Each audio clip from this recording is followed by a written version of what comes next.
because none of us think about the root cause, because we've not been taught that. We've just been taught medicine to give medicine. And that's a problem. I realized we're not actually curing anybody. We're just helping them manage through their old age and die off. And aging has just become synonymous with illness.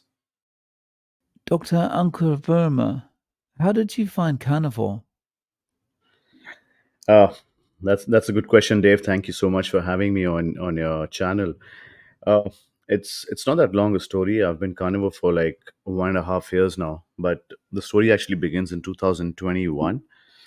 Post COVID, I had COVID in January, and in July when I was doing just my regular tests, and that was the second wave that was going on in India at that time. The really drastic one, a lot of deaths happening. But yeah, in July 2021, I was just doing my routine test, and I found my triglycerides had hit 600.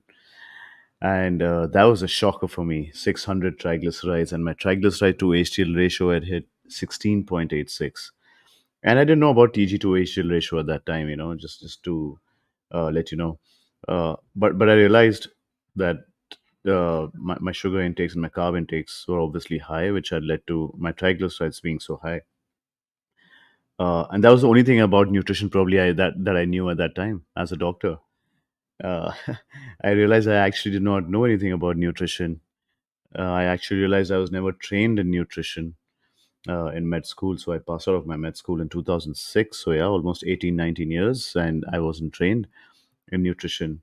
I only thought what people had taught me uh, regarding all the myths around nutrition was actually the right stuff. And I would, dish out that same advice to all my patients, but with the stamp of authority of, Dr. Ankur Verma saying you have to eat a balanced diet. So you've got to eat a balanced diet. And now when I look back, it actually doesn't make any sense to me, because if somebody asks me what is a balanced diet, I won't be able to define that, because it's going to be different for different people.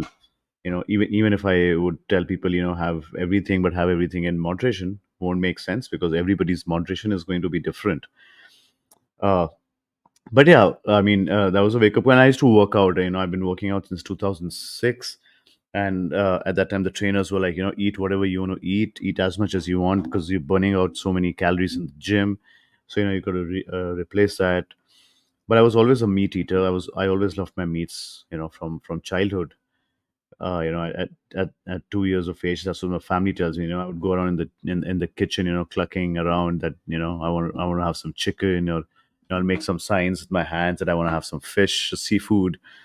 So yeah, I mean, I've always enjoyed my meats, even at like family dinners and all. There'll be a separate chicken or a mutton dish for Ankur, and a separate one for the rest of the family.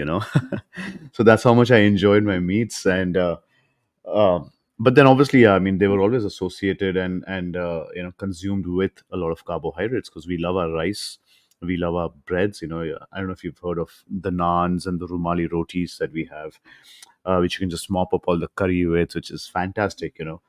So yeah, I mean, I've always eaten my carbohydrates along with that. Even potatoes are like a staple diet in India. So I've had a lot of potatoes in my 41 years. Uh, but then, yeah, I mean, at that time, my triglycerides were high. Obviously, my LDL and my total cholesterol was also high. So I just spoke to my cardiologist in my hospital, and he said, "Why don't we start off with some statins and cut off all the sugars?" I said, "All right, yeah, it makes sense." So for a while, I also avoided red meat, because I had still did not know everything about nutrition at that time. But my journey into the rabbit hole of nutrition and carnivore was just beginning at that time. So I started off on statins, but I kept it only for like about 3 or 4 months. My blood pressure had also shot up at that time, 160, 170 by 80, 90. So I was put on some antihypertensive medications also. And then I came across this book called Metabolical by Professor Robert Lustig. He's a pediatric endocrinologist from UCSF, and he's done a lot of work and a lot of advocacy against the processed, ultra processed industry. And that book actually was like my foundation for metabolic syndromes and metabolic health. And that's when I understood, there's a lot to learn. Uh, so yeah, I mean, so that's how I got into metabolic health at that time. I cut off all my sugars all my processed foods. I threw out everything that was in the house, and surprisingly, unlike a lot of other people who think that you have withdrawal symptoms when you remove carbohydrates, I didn't have any. I had no withdrawal symptoms at all. I had no cravings for sugar, which is good. So I was like, all right, so my body's not that dependent on it. So I cut off everything. I was just having a little bit of rice. I'd cut down my portion of rice. I'd removed red meats at that time, but I was having every other meat possible with eggs and chicken and seafood and all of that. And I lost weight. I lost like about 22 kgs in about 5 months. So by December 2021, I'd become much leaner, much slimmer. But I could still make out that there was. Now that I look back, I see that I still had some inflammation and some visceral fat on my face. I'm leaner now. So in 2023, so and started doing my research. I saw the Instagram reels. I found Sean Baker, Ken Berry, all of them. But before them, I found Paul Saladino when he was a carnivore. Yeah, somebody sent a reel across to me last year in April, and and I saw that. I'm like, yeah, this actually makes sense. And then I started doing more research into carnivore. Uh, and like I mentioned before, I've always enjoyed my meats, right? So it was very easy for me to stop the rest of the rice that I was having. I removed all the oats that I was having for breakfast because I thought that they were a very very healthy breakfast. And I'll tell you a story regarding that in a bit. Uh, so this was when I was cutting down my weight and trying to get my triglycerides down and stuff. And my TGs did come down, so my TG to HDL ratio came down to 1.6 in about a year. Yeah, so from 16.86 to 1.6. And again, TG to HDL ratio I learned from Robert Lustig because none of us doctors are trained to read TG to HDL ratio. Even our blood reports don't have the TG to HDL ratios mentioned.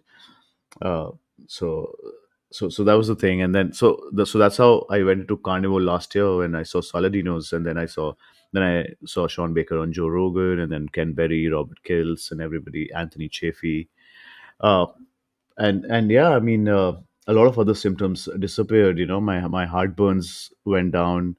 I didn't need to pop in any antacids anymore. My post workout recoveries were so much better. I was not having any soreness, and all of these happened after I turned carnivore. Uh, so no soreness post workout. No, no vague symptoms were happening.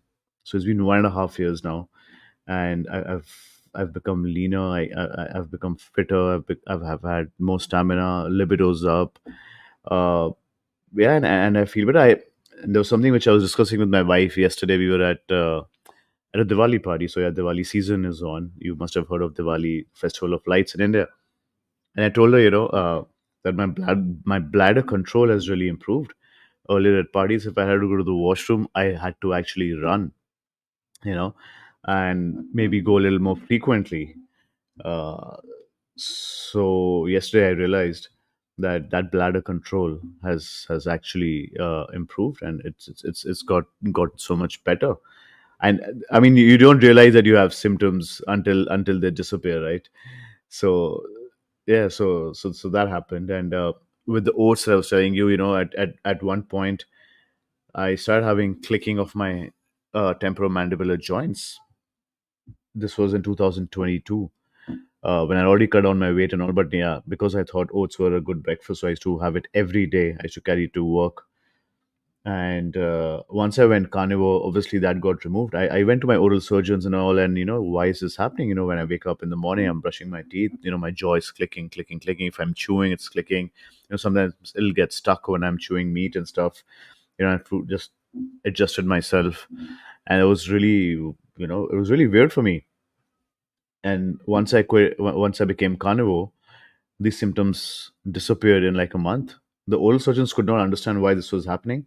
They gave me a few exercises to do, told me to stop chewing gum. I'm like, yeah, I hardly chew gum. I used to do it much earlier and a lot earlier, but now at that time I was just doing like once in a while. But yeah, I was like, okay, fine. If you think that because of the movements I have while chewing gum, if this is happening, I'll stop it.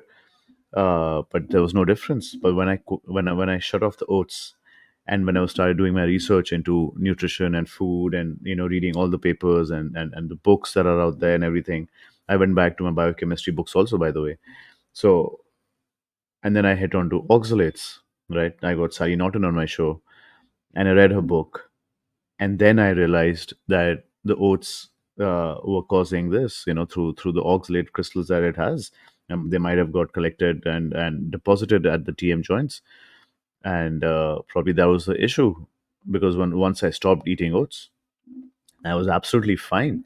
So yeah, no more symptoms. I'm much fitter than probably what I was 7 or 8 years back. If you see my before and after pictures on my Instagram, you'll see the difference. My metabolic health is so much better. So I test myself every 6 months. Not because I need to, because it's just because I want to. It's like an experiment. So I'm doing a lot of experiments in my department also. And then through carnivore, I realized how much difference we can actually make as a doctor, once, because none of us think about the root cause, because we've not been taught that. We've just been taught medicine to give medicine. And that's a problem. I realized we're not actually curing anybody. We're just helping them manage through their old age and die off. And aging has just become synonymous with illness. So everybody thinks so. Even for me, when I was 35, 36, I was popping in antacids every night to sleep, thinking, okay, fine, aging process has started. So this is probably normal for everybody to go through, which should not be the case, and which is actually not the case. And I started looking at my patients, and I realized what they're eating is actually affecting them a lot. And we're an academic department, so we do a lot of research.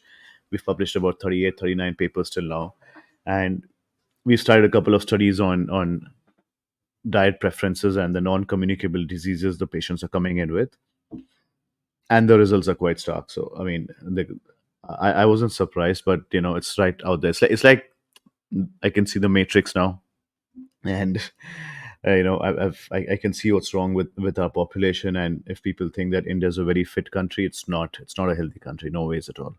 I see it on the ground happening, Mm. every day. So yeah, I mean, that's my story. I mean, I've taken a bit of time, but yeah.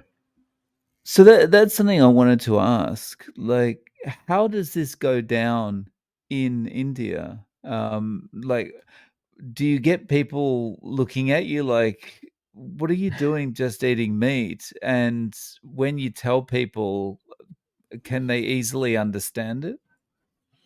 So it depends as to who's asking, right? There are some who do understand, who actually know me, friends and family who know my love for meats. And if they tell me, why do you not eat any rice or rotis, or add some vegetables, and I basically put up a counter question as to why. What do you think rice gives me, or what do you think the rotis give me, or what do you think the vegetables give me, right? And then I take them down that rabbit hole. And there are friends who thought they were fit. I got them all tested, the metabolic profiles that I get done, and they were all falling sick. Non-alcoholic fatty liver, or pre-diabetes. Some hypothyroid. Again, triglyceride to HDL ratio was more than two, and a lot of them. So I tell them, all right, so you've been eating the way you've been asking me to eat now, you know, and it's clearly not helping, and you're falling sick. Either you continue like that, or you go to a doctor and they'll start you on medications, and you'll be on in that vicious cycle of medication, disease, side effects, and then medication, disease, side effects. Or try going carnivore and see how it helps. And yeah, some of them have, and they've reversed the diabetes and pre-diabetes. Some of my friends, hypothyroidism, non-alcoholic fatty liver, infertility. Uh, so yeah, and my patients, that's the big thing. So my team of doctors, my residents, and all, they've all understood, because they're seeing this happening every day. And I keep telling them, even a patient of rheumatoid arthritis comes in, and he or she's like, I have severe pains and stuff, and I've been on these medication, it doesn't help, and I've got diabetes. And I tell them, I can clearly see that you've got fatty liver also, probably, just from the outside, right? And you've got a lot of visceral fat. Are you a vegetarian? And they're like, yeah. I'm like, yeah, that's the cause of all of this. And so some of them would probably just laugh it off. Some of them actually get a little curious as to, you're the first doctor who's telling me that. I'm like, yeah, you're supposed to eat meats and eggs and fish and seafood. And then again, a little percentage will laugh it off. Some of them still have that curiosity on. And they're like, okay, fine, we'd like to know what you know and what you're talking about. So yeah, so I take a paper, I go to, if I just go through the macros and micros and what is essential, what is not essential, and where you get them from, they understand that. And they're like, yeah, it makes sense, because I mean, some of them I've actually read history, and they're like, humans are always eating meats. I've got that from some patients. I'm like, yeah, so why don't you? And they go, religion happened. Yeah, I'm like, either your health is important or religion's important, So yeah, so Mm. I get a few curious patients.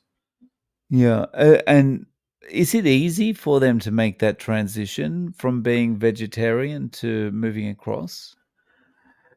So not for all the vegetarians. So these are the patients who are coming into my emergency department. I have a chat with them for about 15-20 minutes.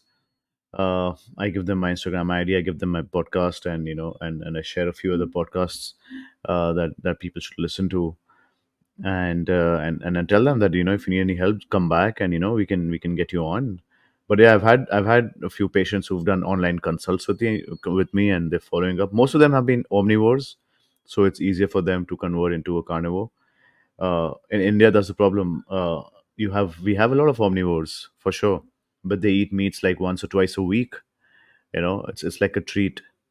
It's not like a habit.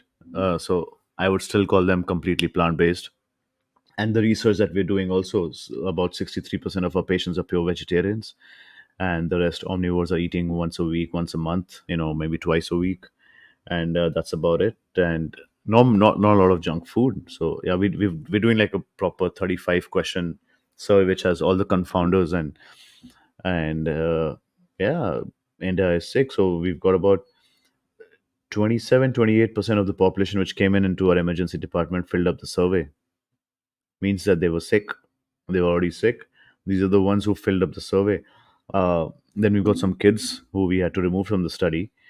We had some who were dead on arrival. We didn't include them into a survey. And then there were some who refused to give or fill up the survey, right? And some of my team members forgot to get surveys filled up, and they were really busy. So I can easily say 30% of the patients walking into our department have some sort of a metabolic syndrome. Easily, that's one third of the population. Yeah. And that's pretty much representative of the population generally?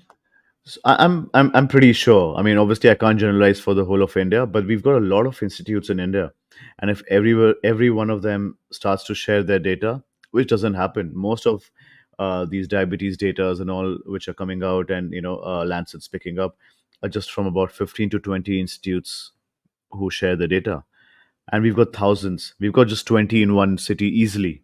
You know, we've got 20 hospitals in just my little area where my hospital is. We've got about 20-25 hospitals surrounding that. So you can imagine the number of hospitals we have all across the country, rural and urban. If all of them do share their data, one third would be an underestimate. I'm pretty sure. Yeah. I mean, they've already gone ahead and published that 70% of India is overweight.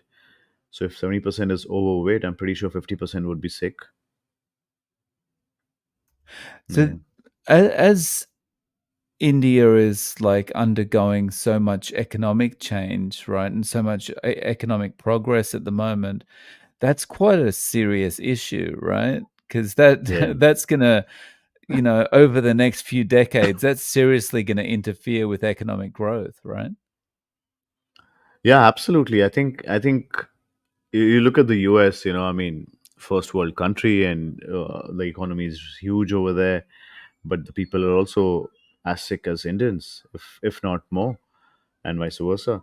But yeah, I mean, we've got the big food and the big pharma in India also, right? So they're pumping in a lot of junk foods. You have a lot of carbs. The standard Indian vegetarian diet is absolutely carbohydrate loaded, and diseases like diabetes have been documented in India since 600 AD. So, it's not that it's just come into India. I mean, the first Ayurvedic book also mentions it. The Charaka Samhita also mentions 15 or 16 different types of diabetes at that time. Yeah, the ones that they could understand. and 1800s, 1900s, it's been documented in India for the rice eating population. So yeah, I mean, it is, I'm pretty sure it's going to affect the economy. People are getting sicker. You walk around, I mean, you look at Japan, you're in Japan, right, Dave, and you look at people walking around and they're fit, right? They're lean. You don't see too much of obesity over there. They have a lot of meats, and they exercise a lot. If not in the gym, they get to walk around a lot. And in India, I mean, you just turn 360 degrees and probably you'll see 360 obese people or overweight people. It's become so normal. I've been doing a series of reels on my Instagram where I've seen, the fit dads at a football field. They're all walking around with pot bellies, and then people around my hospital all walking around with pot bellies, and it's become very very common. It's become very very normal for people to just be like that and think that they're healthy, and this body positivity nonsense that's been going on. It's actually been making people sicker, and people Mm. are dying of it, right? Right, so that body positivity stuff, that's come to India too. Oh, yeah, absolutely. And in India, I mean, with all due respect to the older generation, if you're not plump, you're not from a family that feeds you food, and and that's what the elders used to tell us. You need to be a little fatty and a little chubby.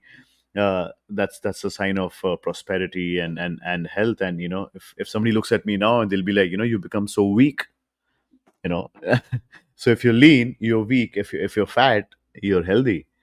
So that's also a misconception in India. Right. Yeah, yeah, people Wow. just people just have heart attacks and strokes. We've had so many young patients coming with heart attacks and strokes, and everybody's like questioning, oh, why did this happen to this person? He was so fit and healthy. So I have a few questions for them. Then, how do you know he was fit and healthy? Did you ever test this person? Did he ever get any of his metabolic health checkups done? Not the random usual ones that doctors get done, but a proper comprehensive one, which includes insulin, homocysteine, and stuff. Visceral fat and all. Uh, so you don't know that. And what was he eating? Yeah, I'm pretty sure they were having a little bit of junk food also. But then you don't eat junk foods every day. Not in India. Not many people eat junk foods every day like the standard American diet. But like I told you, your standard Indian vegetarian is a carbohydrate loaded diet. So anywhere you go in India, your breakfast starts with full on carbohydrates, whichever cuisine you look at. So, how do you know this person was fit and healthy? We've had strokes come in. I remember I had a 30-year-old neurologist, oh no, 35 years old doctor from another hospital who came in with a stroke. And the neurologist was wondering, why does it happen at this age? I'm like, send his B12 levels, send his homocysteine levels, and you'll know. He was a pure vegetarian. His B12 levels were absolutely tanked, and his homocysteine levels were like three digits or something. And a lot of neurologists and a lot of cardiologists actually feel that your homocysteine levels are going to be high at the acute stage. But that's what we've been taught wrong. Why would it go high at that time? Why don't you think that it was high? That's why this has happened. You know. And So it's yeah, awful, right? Because these people that are eating a vegetarian diet, like lots of fruit and vegetables in their diet, they actually think they're doing the right thing, right? yeah, yeah. Because Absolutely, they feel that's the that's the right thing. marketing message, you know? Yeah, yeah. I remember we've got these food delivery apps, and one of them delivered a free fridge magnet to me, which said, "Have you ordered your greens today?" You know. And I tagged them on my social media, and I told them, you should actually make this. Have you ordered your meats today? Wow. So on your carnivore diet, you've been doing it for a year and a half. Yeah. How, do you eat day to day? Is it like 1 meal a day, 2 meals a day? So some days are 2 meals a day, some days are 3 meals a day because I've had to up my protein intake. Right. After a few talks with Richard Smith, you probably know him, the keto pro from England, right? So yeah, I mean, I used to do 1 gram per pound of body weight. I've upped it up to 1.5 grams per pound of body weight. So yeah, I can't get that much in one meal or sometimes 2 meals. So I usually have 3 meals, and it's basically eggs, meat, mutton, that's lamb, goat, buffalo, uh, and seafood, chicken. Yeah, that's my usual everyday. I eat one of these for breakfast, lunch, and dinner. Sometimes I do intermittent fasting for like 24 hours. So I did that about 4 months, from I think December to April. Then I went back to my normal, and now again I've started once a week. Just I mean, you know how it helps, right? So I do that, and I have a few blueberries because of my oxalate rich diet, which I've had for so many years, especially the potatoes, and I used to love my chocolates, right? uh, like I mentioned, oats. I used to have a lot of nuts like almonds and walnuts and peanuts, and these are full of oxalates. So I'm pretty sure they're all hiding somewhere in my body, and they started to get dumped. So you get these boils sometimes because of the oxalates, and I don't want to have like major oxalate dumping symptoms. So sometimes I have blueberries just to tone that down, and obviously slowly it'll fade off, and I'll stop the berries also. But 99.9% it's completely carnivore. Nice. So, and is your wife joining you on this? Yeah, absolutely. My wife and my son, both of them. Yeah. So my wife took it up a little later. She still used to have her rice and her rotis till December of this year, of last year, sorry, till December 31st. And then from January, she went full carnivore, but she was still having her peanuts and her almonds. And then she became hypothyroid. And I told her it's because of the oxalates you're eating, the chelating, the iodine, the blocking the iodine uptake from your food for your thyroid, and that's why you've got hypothyroidism. So you better listen to me and stop that. And she did, and within a month and a half, her thyroid profile was back to normal. So and now she's noticed a lot of changes in herself. Her periods are so much better. She gets to work out from the second day.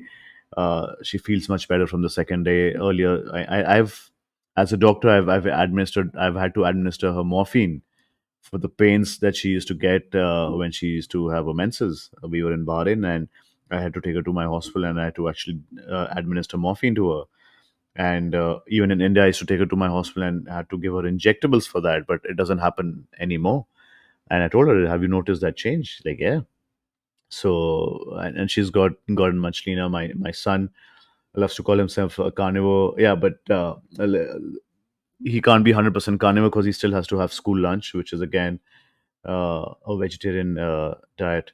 But I fought with the school, so I'm going to give him home lunch. But again, meats are not allowed in the school because of some religious issues. Some parents have that, which kind of sucks. And that's a big problem in India because you have these lobbies where you have these vegetarian lobbies, and they just mix in religion with it. So yeah, so that doesn't make sense. I mean, you can sit in a different room and eat, but you should allow the child what is supposed to be a nutrient dense meal to be eaten. Mm. But yeah, I Mm, mean, he's supposed to have 2 meals in school. I've told them I'm right. going to send just one because one of the meals is supposed to be at 9 o'clock in the morning, and he has to reach school by 7:30. I'm like, you just have 4 eggs and go. You won't feel hungry at 9 o'clock. Yeah, it's interesting how it's so mixed up with religion that Yeah. yeah. Oh. So, how is the price of meat there? Is it relatively inexpensive? So I've had you can say it's definitely cheaper than buying junk foods that we used to get earlier, for sure. And we don't have to look at too many ingredients. Earlier, I used to love grocery shopping, right? I mean, when I didn't know about nutrition, I'll go with the cart and check out all the greens and the vegetables also, and get my chicken and stuff. Get a lot of processed foods. So now it's definitely cheaper. Again, you need to know your sources well. And I've got a couple of people who are from the economically weaker part of the society on carnivore because they had become diabetic, and obviously carnivore was a cheaper option for them than getting onto the medications for diabetes, right? So his HbA1c was 11.5 or something like that, and for him it was easy to get eggs, fish, and chicken.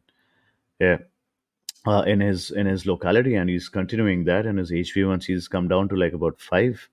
It took him a month to do that. Yeah, from 11.5 to 5, and he was happy. I'm like, you've saved yourself a lot of money from the pharma industry and from the healthcare industry, uh, for you to eat the right things. Yeah.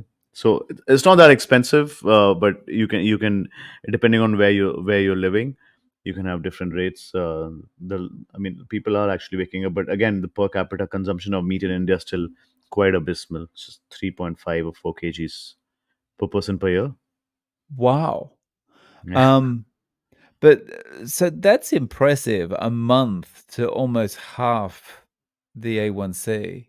Yeah. That's fantastic.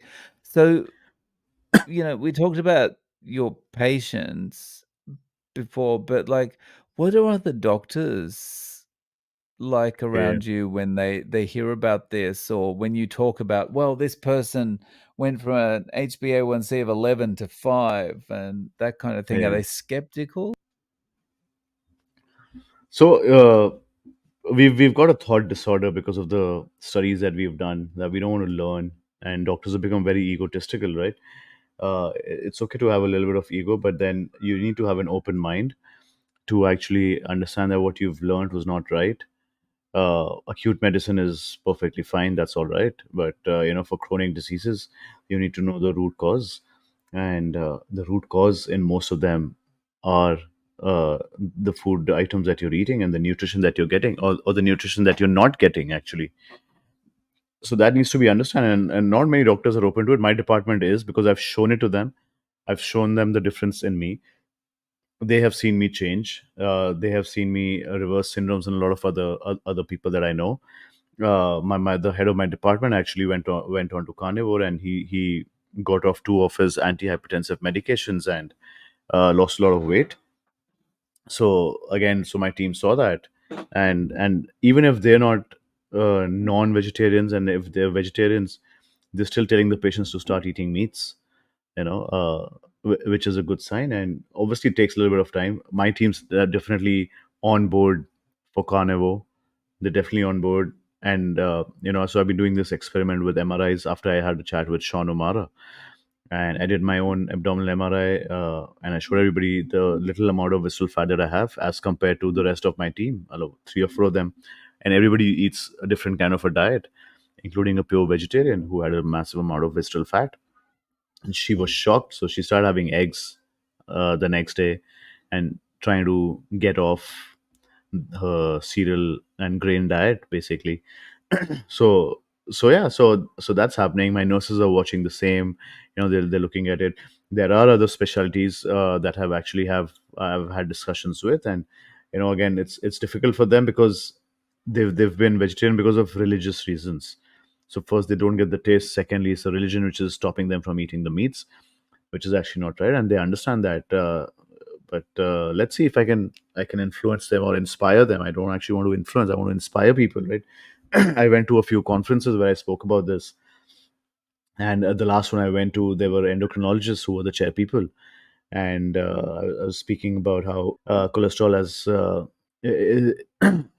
is a myth in terms of causing diseases, and how the ADA is actually compromised when they write the guidelines for how to treat diabetes. And still the endocrinologists were like, we can't accept the fact that cholesterol does not cause disease. And as per the 2024 guidelines of the ADA, we will prescribe statins to anybody who's above 40 and has diabetes. And that's why I mean, I went back and looked at all the guidelines. Even if I look at the guidelines for heart attacks or strokes or even diabetes, all of them have you starting statins, right, for all the patients. Now, first of all, you don't need to lower your cholesterol, but then if you want to lower your cholesterol, you need to document that your cholesterol is high. So a lipid profile is not mandatory in these patients as per the guidelines. You just start them off empirically, which doesn't make sense. Yeah, it doesn't make sense. I mean, when I saw that, it actually opened my eyes. I was like, this is what we've been doing. And I've asked my cardiologist, why do you not send lipid? Oh, it's not required. We know it's because of that. And the guidelines don't tell us to do it. So, like, but why try? So I went through a retrospective data of the heart attack patients that were coming in, and we're actually doing sort of a thesis because one of my residents doing a thesis on the heart attack cases, which I gave him. But then, so he had the electronic health records, and I just opened up for the year of 2019. So we're collecting data from 2019 to 2024 January or something like that, and I just saw the patients who would have had a lipid profiles done. So out of probably 140 had lipid profiles, and out of 40, probably 39 had normal cholesterol levels. But they were still giving them a statin because there was just basically like, if you've got diabetes or you've got any condition that meets Yeah, this criteria, we're just gonna give you a bag of medications, the standard yeah. bag. Yeah, absolutely. I mean, and these are the patients who are having heart attacks, right? And it's clearly it's not because of your cholesterol levels. Your cholesterol levels are absolutely normal, or they're just a little bit above whatever number that was there at that time, maybe 200, 220, whatever. And it doesn't make sense. But what nobody looked at is a lot of them had high triglycerides to HDL ratios. I'm not going to the diet because I don't know what they were eating, but yeah, if I just extrapolate the data that I've collected till now with the prospective one that we're doing, most of them would be either vegetarians or plant-based omnivores. Yeah, so and I've that's a always big problem with the guidelines. Yeah. Yeah, I've always been skeptical about the guidelines as far as the ranges, Oh yeah, because when they say, "Well, this is in the normal range," well, like, define normal, because you're I'm sure they're basing those normal ranges on a cross section of patients' yeah, data, and that cross section of patients, the majority of them are sick, so how can we yeah, say they're yeah. normal, you know? Yeah, absolutely. Yeah, it doesn't make sense at all. And especially for cholesterol, they don't have a range, right? They just have a number above which it should be there or below which it should be there. I mean, so yeah, I mean, like ACL should be above 60 or above 40, and cholesterol should be below 200 or 220. But who comes up with these numbers? How many people have you tested? And if you look at that population, their cholesterol levels are anyways below 200. So why is your range at 200? Why don't you bring down your range to 150 or 100 or just finish it off? So yeah, I Right. mean it's such a big industry, and I would say it's not the big pharma. I think it's the pharma mafia. Yeah. Um, it's, yeah, the other thing that I kind of I'm skeptical of is when people say, when doctors would say, like, "Your LDL's too high, you've got to go on a statin." And they don't kind of look at the nuance of the entire metabolic panel of the patient in front of them, you know? Like, if the person goes on a carnivore diet, their LDL might go up, but every other factor tends to improve. Yeah. But it's like the doctor is just drawn to that one number. It's just like LDL high. Okay, well, we need to do something about it. Yeah, because we've been trained like that, right? I mean, I don't blame the doctors, but like I told you in the start, we've studied medicine to give medicine. That's it. And so there are very few doctors who've actually woken up to the fact that what we were taught was not right, or the way we were taught was not right. I mean, like I told you, I was going through my biochemistry books again, right? I was reading about proteins and fats again and carbohydrates again, and made a lot of sense. And cholesterol again. So I mean, it's your gene undergoes transcription translation, and you have two acetyl CoA enzymes that become acetoacetyl CoA, and then you have HMG CoA reductase, and seven step process, right? So every time your genes modifying the amount of cholesterol your body is actually making, how can you stop that process? That's a normal process. So you're stopping by at the HMG CoA enzyme CoA reductase state, which is just the second step with your statins, and your body stops producing cholesterol, which is not right because it is a defense chemical for yourself. It's an antioxidant. It's something that heals you. uh, it's something which is put into action whenever you have inflammation going on, or you have any infections going on. It's what's going to heal you faster. And then people, so there's some people who actually countered with this, saying then insulin is also made by your body. Why do you think it's supposed to be bad? I'm like, think about it as a defense mechanism of the body. It is a defense mechanism, right? You have sweet taste buds, so that you know this thing is sweet and you're not supposed to have it. But then even if you do, the body has a second step as a defense mechanism where it puts in the insulin quickly, removes one fourth as energy, converts it into energy, and converts to three fourth into fats, and then disappears from the bloodstream, because the half life of insulin is supposed to be 4 to 6 minutes. So your body also doesn't want it to be circulating for too long in your body, right? There has to be a reason for that, and we all know all the different types of detrimental effects that insulin can cause if it's circulating for too long in the body, right? So uh, not many doctors are understanding this whole concept, and we're all seeing how our patients are doing, whoever's going on carnivore, right? And I had a couple of really nice anecdotes yesterday and day before, where one of my uncles told me that his ophthalmologist told him his glaucoma has disappeared from his right eye. Just disappeared. He's not on any medications for that. He's not been on any medications. His glaucoma disappeared. He's been on carnivore for since January. I put him on carnivore. He reversed his diabetes, got off 3 of his medications for diabetes, got off his antihypertensives. I made his doctors document on his file that he's a recovered diabetic and hypertensive and does not require any more medications for the same. Uh, and this all happened because he had developed a renal cell carcinoma, and that was because of his uncontrolled sugars. His endocrinologist used to tell him, you maintain a if you maintain an HbA1c of 6.2, 6.3, that's good for you. I'm like, that should not be the goal, right? And then I realized how screwed up healthcare actually is and what we've been taught. And his doctors were willing to start him on insulin and dialysis, and he didn't require any of them. He's off the medication that he was, and that is the time he had developed glaucoma also, and now he's off that. And then one of my residents came up to me yesterday. I took her exams, and she just came up to me randomly and said, I've been following you, sir, and I've been on a carnivore diet for the past 3 months, and I started having a lot of headaches. So I went to my doctor, and he told me to get my eye checkup done again. She wears spectacles, and her power had improved. So she actually had glasses which had higher power, Wow. and that's why she was having the headaches. So her power had improved, and she's like, I was told to do a good diet and exercise my eyes. I've not done any exercise for my eyes, but I've been on the carnivore diet. So that's the only reason that could be there for my power to improve. And this is in adulthood, right? You usually don't reverse it in adulthood, but yeah. And she sent me her prescription where it's very clearly documented uh, that her powers improve, which is fantastic. I didn't expect that. Yeah, that's awesome. Um, uh, this is the kind of thing that really, is needs to be case studies at conferences and stuff like that to kind of really push the message across to other doctors, right? Yeah, absolutely. Yeah, that's my plan. Yeah, I'm going to Chennai the next month, and we've got our annual emergency medicine conference happening over there. And I told the scientific committee, I'm just going to talk about metabolic health and emergency medicine, because you know uh, we're saving their lives at that moment of time, but then what's happening to them after that, nobody knows. I mean, they're probably coming in with 0 medications and going back on 10 medications, out of which 5 is going to stay with them for their life.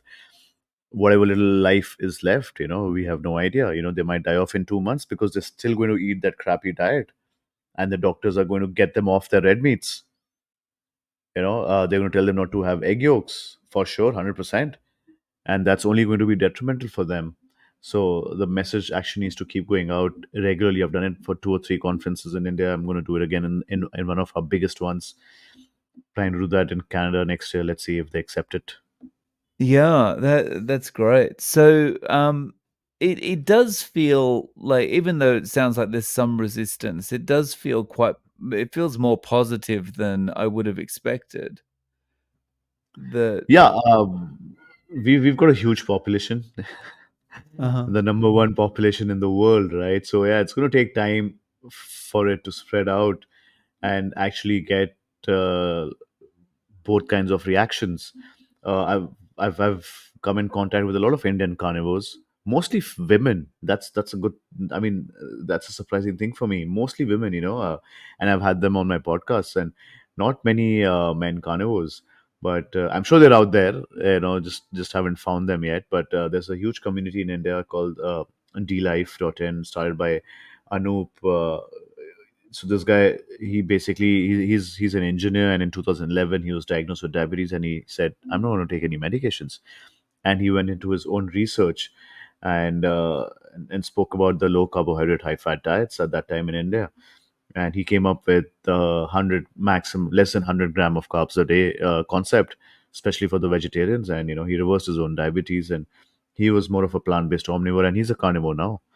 So and he set up this whole forum, online forum and community, and they've been having metabolic health conferences, one last year, one this year. They're going to have another one next year, and they've got Sean Baker, Ken Berry, Anthony Chaffee, Georgia E, Nina T. Scholz. Everybody come onto that virtual conference, which is quite a big thing. But yeah, I mean, it still needs more awareness in India.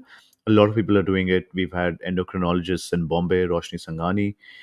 She's been doing fantastic work over there. She's treating diabetes without medications, right? Just by a low carb diet for vegetarians and for carnivores, both. But yeah, I mean, even for vegetarians, people need to do understand that it's vegetarian is definitely better than a processed food diet. Most of them, once they start off going on that journey, the first things that are removed are your processed foods, right? And that's actually going to help you. But then in the long run, you might get more diseases because you're going to get protein deficient, you'll get vitamin D deficient, you will get vitamin B12 deficient, you will not have too much of saturated fats for your brain. It's good for your diabetes for sure, no problem at all. But then there are a lot of other things that you might develop later, so one has to be careful. How can people reach out to you? You mentioned you've got a YouTube channel. How can they find you on YouTube? uh, so I'm not very active on YouTube. I'm more active on Spotify. So my podcast, the Desi EM project, that is on my west over here. That's my podcast, and this is available on Spotify, Apple, and Google. And then on my Instagram, I go by the name of the carnivore.ep. You can see that on your screens. EP stands for emergency physician. So yeah, I'm more active on Instagram. On X, I'm ANKSV, Anks V. Uh, so you can follow me there. You can get in touch on X or on Instagram. I'm way more active on Instagram, and you can listen to my podcast, the CEM Project, on Spotify. I do plan to start off a YouTube channel, but I know it's a lot of work, and then combined with my emergency medicine work, it's a little difficult till I get my team sorted who can do that for me. Yeah, I have a lot of podcasts to put onto YouTube. Yeah. So No yeah, worries. Well, I'll link to all of those below. sure. Thank you so much for coming on today and sharing your experience and knowledge with us. I really appreciate your time. Thank you so much, Dave. It's been an absolute pleasure to be on with you on your YouTube channel. I mean, it's fantastic. Thank you so much for having me.